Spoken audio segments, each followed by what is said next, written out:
मैं सम्राट अशोक, बिंदुसार का बेटा। सब कुछ सही चल रहा था। मेरे बाप दादा ने मौर्य साम्राज्य जिस तरीके से स्थापित किया था, उसकी लेगेसी को आगे ले जाने का दौर था। पूरे भारत में जितने भी राजे महाराजे थे, सब मेरे सामने घुटने टेक चुके थे। लेकिन सिर्फ एक रास्ते का कांटा था, वो था कलिंग। कलिंग आज भी अपने आप को स्वतंत्र राज्य की तरह घोषित किए हुए था। दक्षिण पूर्व की तरफ से इंडोनेशिया से जितना भी व्यापार होता था, वो सब कलिंग के ही थ्रू होता था। यही एक कारण था कि टैक्स का सबसे ज्यादा हिस्सा मुझे कलिंग को देना पड़ता था।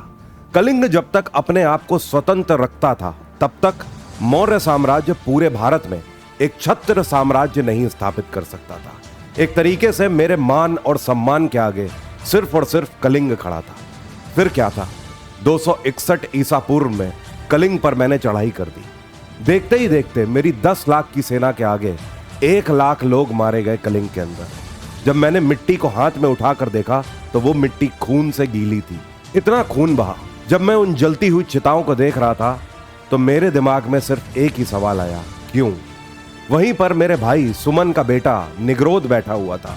वो 12 साल का लड़का जो बाल उतरवा चुका था, जिसका पिता मारा गया कलिंग के युद्ध में, वो मेरी तरफ देखते हुए पूछता है, इस सब से क्या मिला तुम्हें?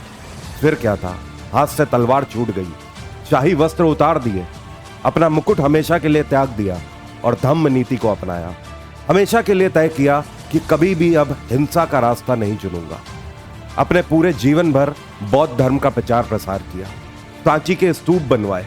ये थी मेरी कहानी आपके सम्राट अशोक की। ये थी कलिंग की कहानी, छोटी सी। वैसे आप क्या मुझे बता सकते हो कि आप मुझे ग्रेट अशोक क्यों कहते हैं?